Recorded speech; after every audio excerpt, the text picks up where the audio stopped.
नमस्कार साथियों, मैं सुनील सर अपने YouTube channel GIG coaching point free coaching with Sunil sir में आप सभी का स्वागत करता हूं। साथियों, आज हम तैयार हैं आपका GK GS का टेस्ट 3 लेकर। चलिए बिना किसी विलंब के शुरू करते हैं टेस्ट।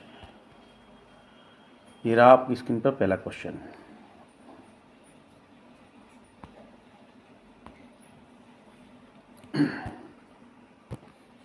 पहला प्रश्न साथियों, गांधी सागर बांध किस नदी पर बना है? विकल्प में आपके सामने A Narmada, B Ghaghara, C Chambal and D Tapti. विचार करिए, नर्मदा नदी, घाघरा नदी, चंबल नदी और ताप्ती नदी, गांधी सागर बांध किस नदी पर बना है? तो साथियों, इसका सही उत्तर है चंबल नदी। चलते हैं अगले प्रश्न की ओर।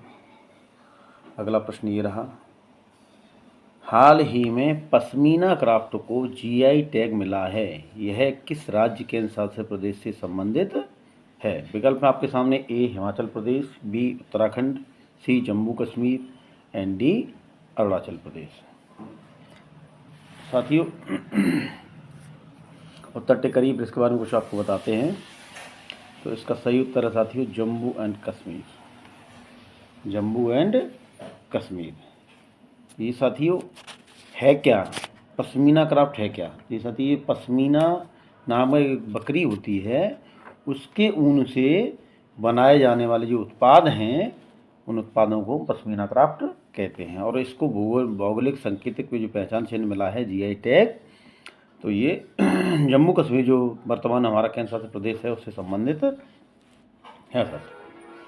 चलते हैं अगले प्रश्न की ओर। अगला प्रश्न ये रहा, प्रसिद्ध भारतीय खिलाड़ी कार्तिकेयन मुरली किस खेल से संबंधित हैं?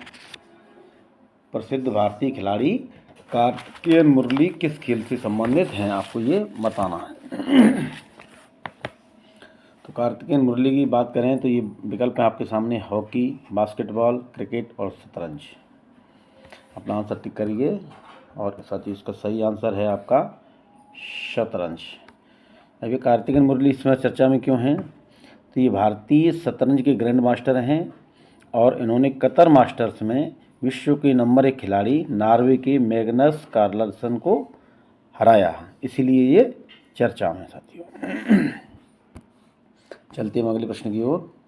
अगला प्रश्न ये रहा आपकी स्क्रीन पर, बिम्स्टेक के महासचिव के रूप में किसे नियुक्त किया गया है हाल ही में?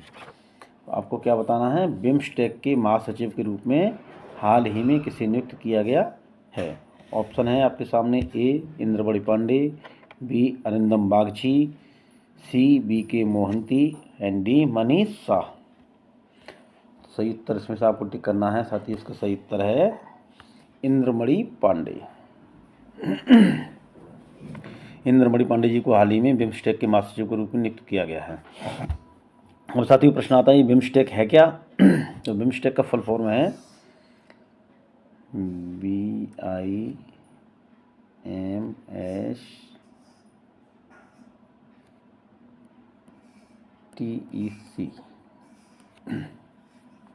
तो बिम्स्टेक का फुल फॉर्म क्या है?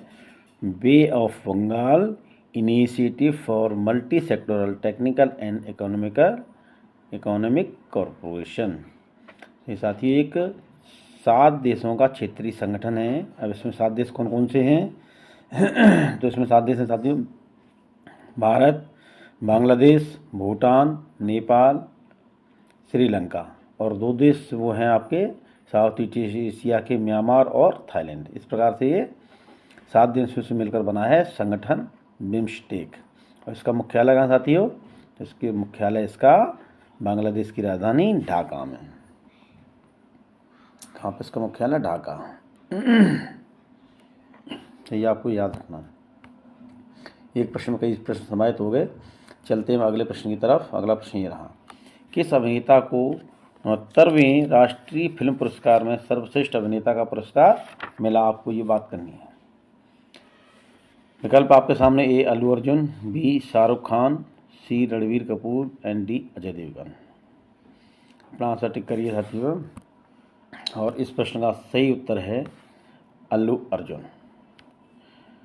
ये साथियों 17 अक्टूबर 2023 को नई दिल्ली में विभिन्न श्रेणियों में भारत की राष्ट्रपति श्रीमती द्रौपदी मुर्मू जी द्वारा 69वें राष्ट्रीय फिल्म पुरस्कार प्रदान किए गए।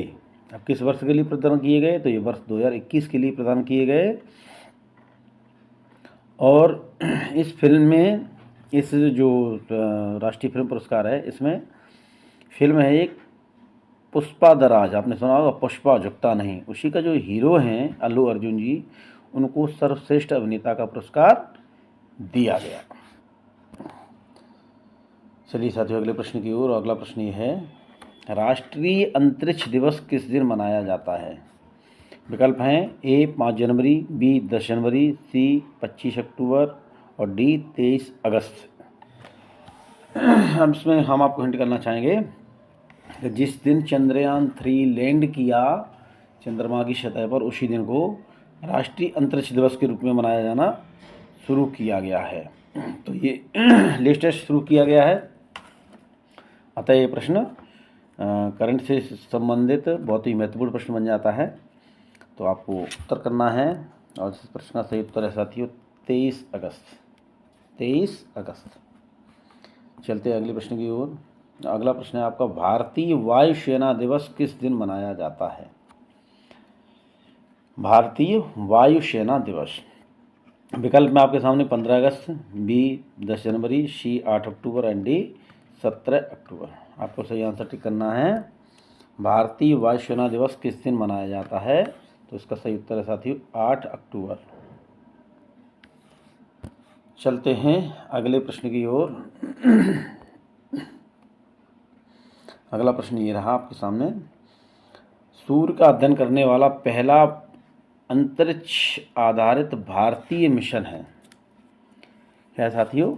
अंतरिक्ष आधारित भारतीय मिशन है सूर्य का अध्ययन करने वाला। चंद्रमा के लिए हमने भेजा है चंद्रयान 1, चंद्रयान 2, चंद्रयान 3। तो सूर्य के अध्ययन के लिए हमने कौन सा यान भेजा है उसके बारे में हम बात करते हैं। विकल्प में आपके सामने ए आदित्य L1, बी है आपका Chandrayaan 2, C Mangalyaan and D Psyche mission. इसका राइट आंसर है साथियों आदित्य L1। सूर्य का पर्यवाची भी आदित्य, तो इसी से आप याद रखें। आदित्य L1 मिशन कहाँ गया है? सूर्य का अध्ययन करने के लिए। ये 2 सितंबर 2023 को आंध्र प्रदेश के हरिकोटा स्थित सतीश धवन अंतरिक्ष केंद्र से इसका प्रक्षेपण किया गया था। ये सूर्य का अध्ययन करने के लिए पहला भारतीय अंतरिक्ष मिशन है। और ये सूर्य के बीच में कुछ ऐसे स्थान होते हैं, तो एक बिंदु है लैग्रेंज बिंदु L1, तो वहाँ के प्रभामंडल की कक्षा में ये रखा जाएगा। और ये पृथ्वी से लगभग 1.5 मिलियन किलोमीटर दूरी पर है। वहाँ से ये सूर्य का अध्ययन करेगा कि सूर्य की सतह पर तापमान कैसे होता है, विखंडन कैसे हो रहा है, क्या प्रक्रिया उस सतह पर चलती है, उसका अध्ययन करने के लिए आदित्य L1 भारतीय अंतरिक्षयान पहला मिशन भेजा गया। चलते साथियों अगले प्रश्न की ओर। अगला प्रश्न ये रहा, वायुमंडल में सबसे अधिक किस गैस की मात्रा होती है? वायुमंडल में देखिए कौन कौन सी गैसें होती हैं। ऑक्सीजन है, नाइट्रोजन है, कार्बन डाइऑक्साइड है, आर्गन है, जीनोन है, रेडॉन है, तमाम सारी गैसें होती हैं। लेकिन इसमें से हमें ये बताना है कि सबसे अधिक मात्रा किस गैस की होती है। तो आंसर टिक करिए साथियों, उसका सही आंसर है आपका नाइट्रोजन। 78.9 के आसपास नाइट्रोजन होती है। इसके बाद 20.95 या 21% के आसपास आपकी ऑक्सीजन गैस होती है वायुमंडल में। तो हमें याद रखना है कि सबसे अधिक कौन सी गैस होती है, तो होती है नाइट्रोजन। चलते अगले प्रश्न की ओर। भारतीय संविधान की कौन सी अनुसूची भाषाओं से संबंधित है? विकल्प है आपके सामने ए पहली अनुसूची, बी 8वीं अनुसूची, सी 11वीं अनुसूची एंड डी 12वीं अनुसूची। भारतीय संविधान की कौन सी अनुसूची भाषाओं से संबंधित है? आंसर टिक करिए साथियों, फिर इसके बारे में कुछ बताते हैं आपको। तो ये है, इसका राइट आंसर है 8वीं अनुसूची।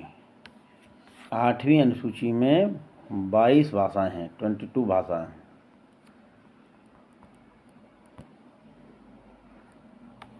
अब इसमें 22 भाषाएं हैं।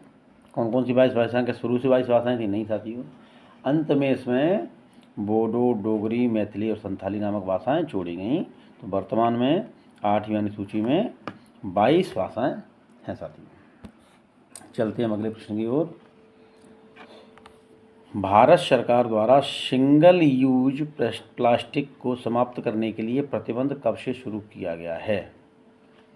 सिंगल यूज प्लास्टिक का हम प्रयोग करते हैं जो रिसाइक्लेबल नहीं है, केवल एक बार प्रयोग करके वो यहीं वेस्ट पड़ी रहती है, तो वो हमारे पारिस्थितिकी तंत्र को काफ़ी नुकसान पहुंचाती है, जीव जंतुओं को भी नुकसान पहुंचाती है। तो इस पर भारत सरकार ने कब से प्रतिबंध शुरू किया है? अब कितना लागू हो पाया वो बात अलग है, लेकिन आधिकारिक रूप से जो लागू किया है उसको आपको बताना है। तो इसका सही आंसर है साथियों 1 जुलाई 2022 से। इसमें कुछ ज़्यादा विषय समझाने के लिए है नहीं। तो अगला प्रश्न चलते हैं, आपको इफेक्ट था। Kaladan multi modal transit transport परियोजना भारत सरकार किस देश के साथ मिलकर लागू कर रही है?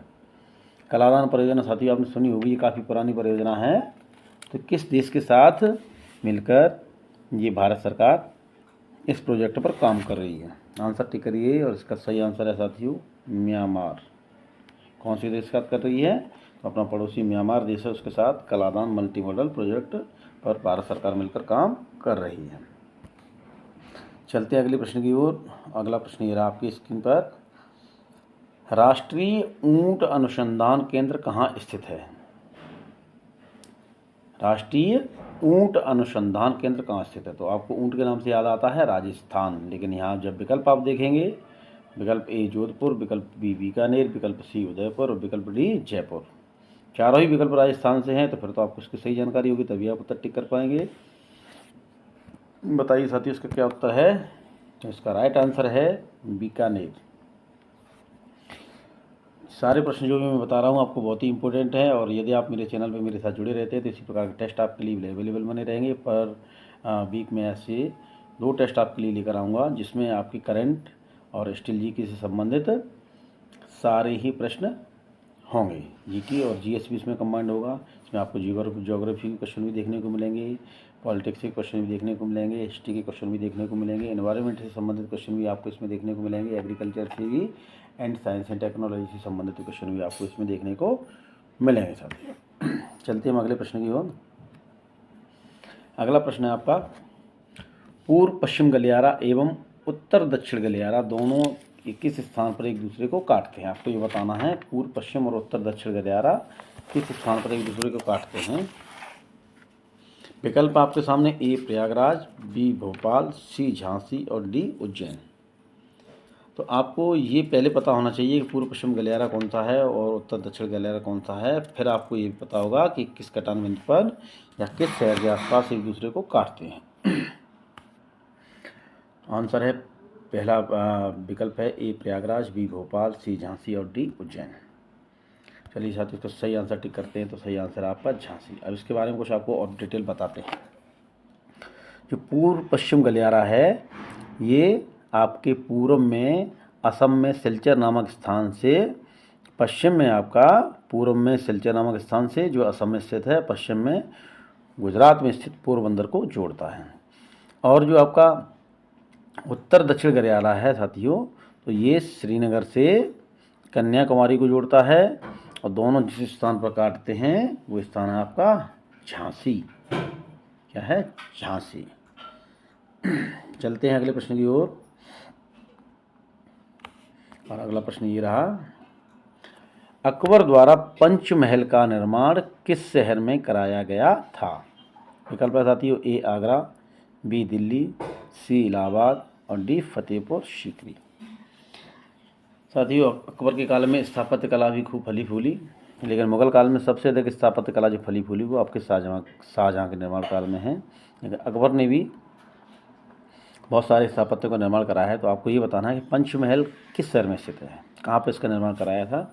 विकल्प आपके सामने ए आगरा, बी दिल्ली, सी इलाहाबाद और डी फतेहपुर सीकरी। तो इसका सही आंसर है साथियों फतेहपुर सीकरी। अगर कोई फतेहपुर सीकरी जाएँ तो आप देखेंगे कि पंचमहल आपको बना हुआ है, इसके कुछ ऊपर वाली मंजिल है वो बंद कर दी गई हैं, लेकिन नीचे आपको देखने को मिलता है अच्छे स्तर पर। चलते हैं साथियों अगले प्रश्न की ओर। अगला प्रश्न ये रहा, अविश्वास प्रस्ताव लोकसभा में कितने सदस्यों के अनुसमर्थन द्वारा पेश किया जाता है? विकल्प है आपके सामने ए 50 सदस्य, बी 100 सदस्य, सी 150 सदस्य एंड डी 25 सदस्य।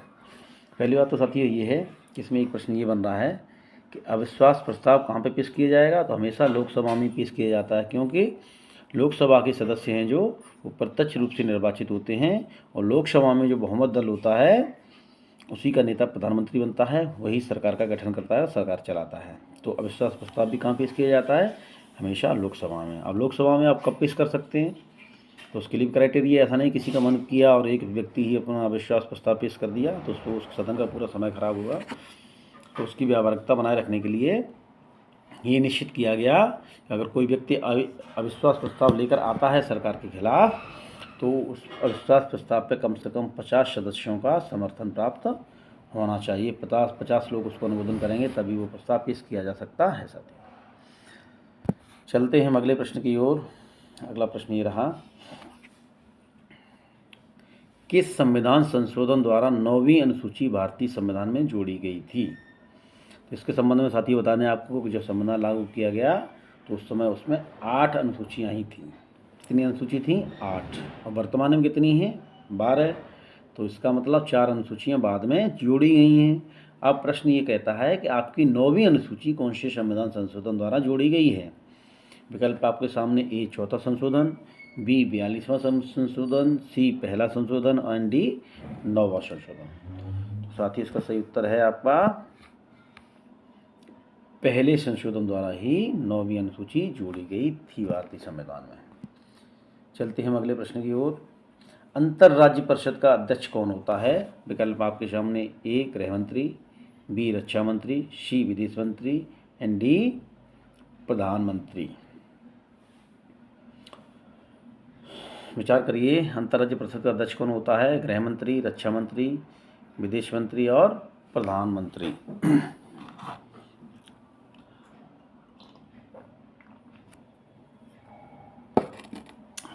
इसका सही उत्तर है साथियों भारत देश के जो प्रधानमंत्री होते हैं वही अंतर्राज्य परिषद के अध्यक्ष भी होते हैं। चलते हैं अगले प्रश्न की ओर। नियंत्रक एवं महालेखा परीक्षक की नियुक्ति का प्रावधान भारत के संविधान के किस अनुच्छेद में है। कैग जिसको बोलते हैं, कंट्रोलर एंड ऑडिटर जनरल। ये भारत सरकार के जितने भी आय व्यय खर्चे हैं उनका सबका परीक्षण करते हैं। तो इनकी नियुक्ति किस अनुच्छेद में इनकी नियुक्ति का संबंधित प्रावधान है वो आपको बताना है।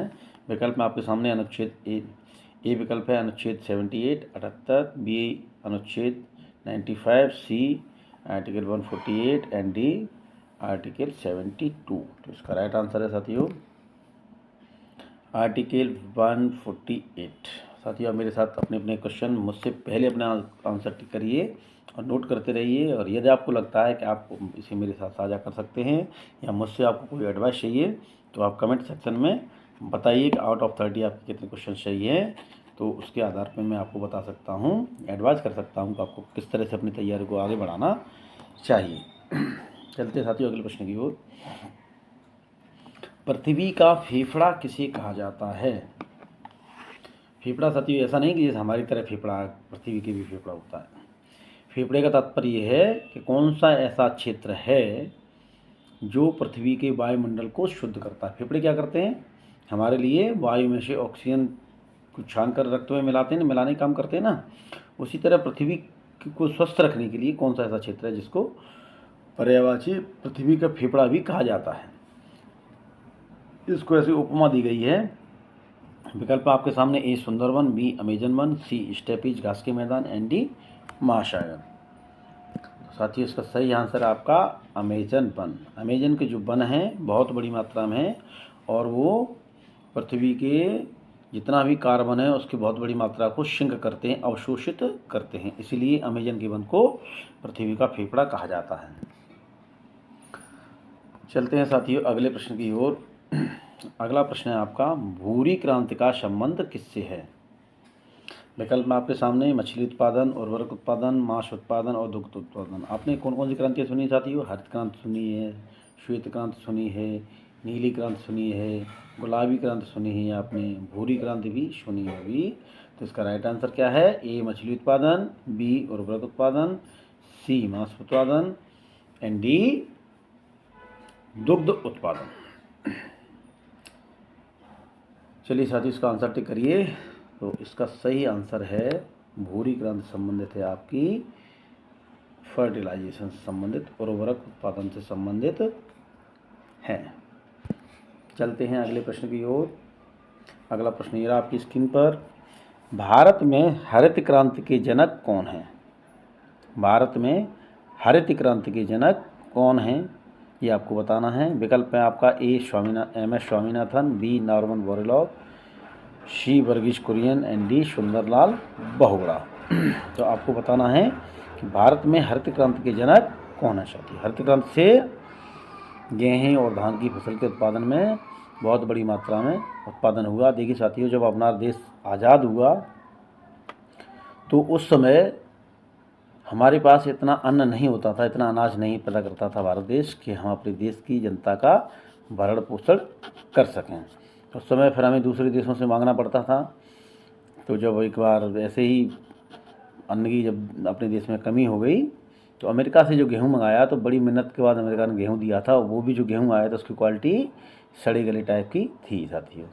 तो स्थिति इतनी ख़राब हो गई थी कि एक बार अपने जो दूसरे प्रधानमंत्री रहे श्री लाल बहादुर शास्त्री जी स्वर्गीय, उन्होंने अपने देश की जनता से व्रत रहने, उपवास करने का आग्रह करना पड़ा था, इतनी स्थिति खराब थी। लेकिन साथियों, हरित क्रांति के बाद आज की स्थिति ये है कि हम अपनी, उस समय तो जनसंख्या हमारी लगभग 30 करोड़ के आसपास थी, 25-30 करोड़, लेकिन आज जनसंख्या कितनी 140 करोड़ है। तो हरित क्रांति के परिणाम स्वरूप इतना विकास किया हमारे क्षेत्र ने कि गेहूं और धान के क्षेत्र में अब हम अपने 140 करोड़ जनता का ही पेट नहीं भर रहे हैं, बल्कि विश्व के अनेक देशों को जहाँ पर खाद्यान्न की कमी है उनकी भी सहायता करते हैं साथियों। जैसे कि अभी भारत सरकार ने डोनेट किया था अफगानिस्तान को, जब वहाँ पर सरकार दूसरी बदली तो वहाँ भुखमरी फैली, गेहूँ की कमी थी, तो हज़ारों टन गेहूँ ऐसे मुफ्त में दान कर दिया था, जिससे कि उनके लोगों को वो जो भुखमरी से बचाया जा सके। अभी भी जब यूक्रेन संकट चल रहा है, रूस यूक्रेन युद्ध, तो यूक्रेन से जब एक्सपोर्ट होने में गेहूं की कमी आती है तो भारत उन देशों को गेहूं की आपूर्ति करता है। इसका सही आंसर है साथियों एम.एस. स्वामीनाथन। अब साथियों ये चर्चा में क्यों है? क्योंकि अभी अभी इनका कुछ समय पहले ही निधन हो गया है, तो इससे संबंधित प्रश्न परीक्षा के लिए बहुत इम्पोर्टेंट हो जाता है। चलिए साथियों अगले प्रश्न की तरफ चलते हैं। हाल ही में किस राज्य द्वारा मिशन महिला सारथी पहल का शुभारंभ किया गया है? कौन सी पहल का? मिशन महिला सारथी पहल का शुभारंभ किया गया है। तो साथियों उत्तर दीजिए, फिर आपको बताते हैं कि मिशन महिला सारथी है क्या ये। तो विकल्प आपके सामने A Uttar Pradesh, B Madhya Pradesh, C Haryana and D Rajasthan. बताइए साथियों। तो इस प्रश्न का राइट आंसर है साथियों, ये पहल शुरू की गई है मिशन महिला सारथी अपने उत्तर प्रदेश राज्य में, उत्तर प्रदेश के मुख्यमंत्री योगी आदित्यनाथ जी द्वारा। चलते हैं अगले प्रश्न की ओर। अगला प्रश्न ये रहा हमारे स्क्रीन पर। हाल ही में रिलायंस रिटेल के जियो मार्ट ने भारत के किस क्रिकेटर को अपना ब्रांड एम्बेसडर साइन किया है? तो विकल्प है आपके सामने A Virat Kohli, B Hardik Pandya, C Rohit Sharma and D Mahendra Singh Dhoni. विचार करिए, रिलायंस रिटेल के जियो मार्ट ने, आपने ऐड में भी देखा होगा कि कौन सा क्रिकेटर रिलायंस के जियो मार्ट का ऐड करता है, प्रचार करता है।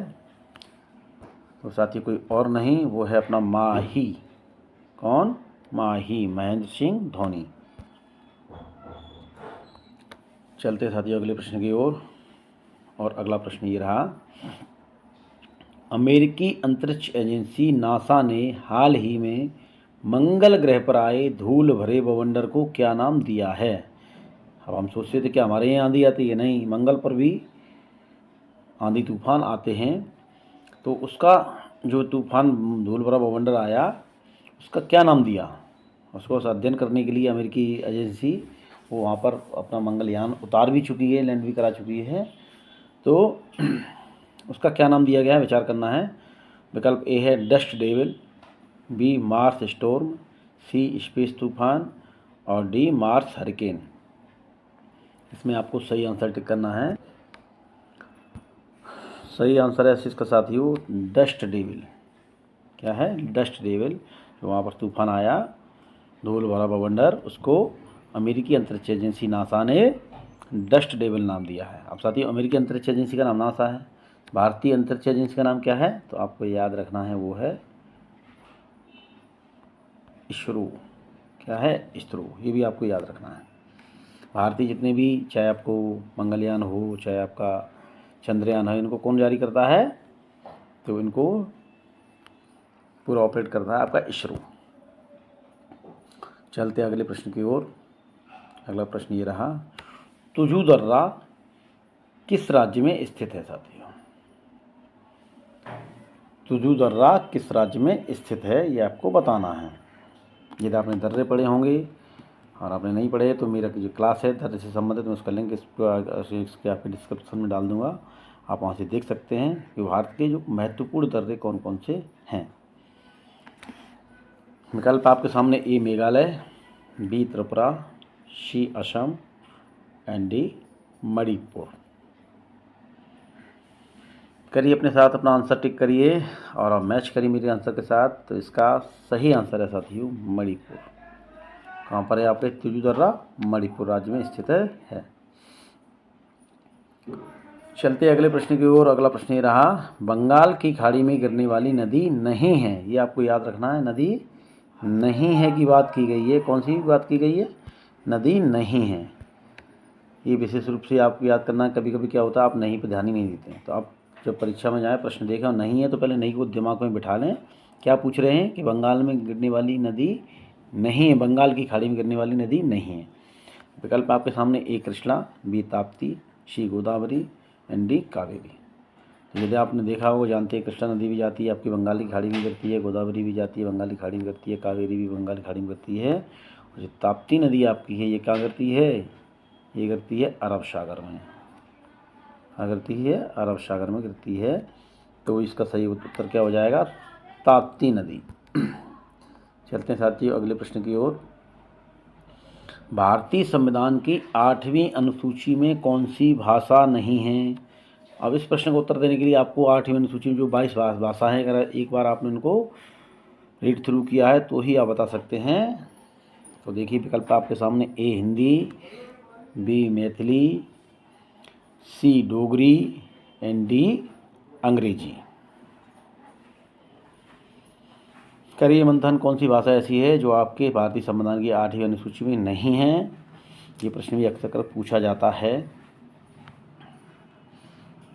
विकल्प A Hindi, B Maithili, C Dogri and D Angrezi. साथियों इसका सही उत्तर है अंग्रेजी भाषा। ये भारतीय संविधान की 8वीं अनुसूची में नहीं है। इसको जब संविधान लागू हुआ तो हिंदी की सहायक भाषा के रूप में अपनाया गया है और आज भी ये बहुत बड़ी मात्रा में देश में की जो उत्तर से दक्षिण तक जोड़ने का कार्य करती है। क्योंकि जो साउथ में अलग अलग क्षेत्रीय लैंग्वेजेस हैं तो उनको लोग उत्तर भारत के लोग नहीं समझ पाते, उत्तर भारत की लैंग्वेज को साउथ वाले लोग नहीं समझ पाते। लेकिन इंग्लिश एक ऐसी लैंग्वेज है जो आपके पूरे देश को जोड़ने का कार्य करती है। और लेकिन ये आपके भारतीय संविधान की 8वीं अनुसूची में इसे स्थान प्राप्त नहीं है। चलते हैं हम अगले प्रश्न की ओर। भारतीय संविधान सभा की झंडा समिति के अध्यक्ष कौन थे। भारतीय संविधान सभा में काफ़ी समितियां थीं। प्रारूप समिति थी आपकी, संघ राज्य समिति थी, केंद्र संघ राज्य समिति थी आपकी, तमाम सारी समितियां थी। उसी में एक समिति थी आपकी झंडा समिति। कौन सी समिति थी, झंडा समिति। जो आपका नेशनल फ्लैग है उसके प्रारूप पर उसने तय किया कि इसमें कौन कौन से रंग होने चाहिए, इसके लंबाई चौड़ाई क्या होगी, कौन सा बीच में चिन्ह होगा, क्या इसका कोटेशन वाक्य होगा, ये सारी चीज़ तय करने का काम किसके पास था, तो वो था आपके झंडा समिति के पास। और इस झंडा समिति के अध्यक्ष कौन थे, तो आपको बताना है साथियों। इसका सही आंसर है, अपना आंसर टिक करिए, मैच करिए मेरे साथ, जी.वी. कृपलानी जी इस झंडा समिति के अध्यक्ष थे। चलते हैं आपका आज का अंतिम प्रश्न की ओर। और अंतिम प्रश्न ये रहा, भारत में पहले भाषाई आधार पर किस राज्य का गठन किया गया था? भारत का पहला राज्य का गठन किया गया था स्वतंत्रता के बाद, वो भी भाषाई आधार पर। तो ऐसा राज्य कौन सा था? विकल्प आपके सामने, A Andhra Pradesh, B Tamil Nadu, C Orissa and D Punjab. विचार करिए और बताइए कि भाषाई आधार पर पहला राज्य कौन सा बनाया गया था। तो इसका राइट आंसर है साथियों आंध्र प्रदेश। एक पट्टाभी श्रीमालू नाम के एक व्यक्ति थे, उन्होंने भाषाई आधार पर 1953 में तेलुगु भाषा के आधार पर, तेलुगु भाषा बोलने वाले लोग हैं उनके लिए एक अलग राज्य की मांग को लेकर अनशन शुरू कर दिया। और अनशन जब शुरू किया तो अनशन करते करते उनकी हो गई मृत्यु। जो मृत्यु हो गई तो इस तमिल भाषाई क्षेत्र में जो है काफ़ी, तेलुगु भाषाई क्षेत्र में जो तेलुगु भाषा बोलने वाले लोग थे उस क्षेत्र में काफ़ी बवाल हो गया। तो सरकार को आपको JVP समिति गठित करनी पड़ी। जवाहरलाल नेहरू, वल्लभ भाई पटेल और पट्टाभी सीतारामैया नामक समिति गठित करनी पड़ी। इसके आधार पर बाद में इस समिति ने मना कर दी, लेकिन बाद में एक और समिति गठित हुई, उसके आधार पर फजल अली समिति। और आपके जो है पहले भाषाई आधार पर राज्य गठित किया गया वो आंध्र प्रदेश, राज्य पुनर्गठन आयोग का गठन किया गया और आंध्र प्रदेश को पहला भाषाई आधारित राज्य बनाया गया। साथियों, यदि आपको हमारा इनिशिएटिव पसंद आता है, मैं आपके लिए बहुत इंपॉर्टेंट क्वेश्चन लेके आता रहता हूं। आप कोई अच्छी बुक खरीद नहीं पाते हैं या आप सभी किताबों को संकलन करके ठीक से तैयारी नहीं कर पाते हैं, तो मैं आपके लिए एक सार लेकर आता हूं, जिसको मैं गागर में सागर समाहित करने का पूरा प्रयास करता हूं। और आप अपनी परीक्षा तक मेरे साथ ऐसे ही जुड़े रहिए। किसी भी प्रतियोगी परीक्षा के लिए, वैसे तो मैं इसको टारगेट कर रहा हूँ यूपी पुलिस के लिए, लेकिन किसी भी प्रतियोगी परीक्षा के लिए यदि आपको GK और GS में कोई समस्या आती है तो आप हमारे साथ हमारा टेस्ट अटेंड करते रहिए। हमारे चैनल को लाइक करिए, सब्सक्राइब करिए एंड अपने दोस्तों को शेयर करिए। और ऐसे ही अपडेट के लिए, ऐसे ही जानकारी के लिए आप हमारे साथ जुड़े रहिए। Thank you so much.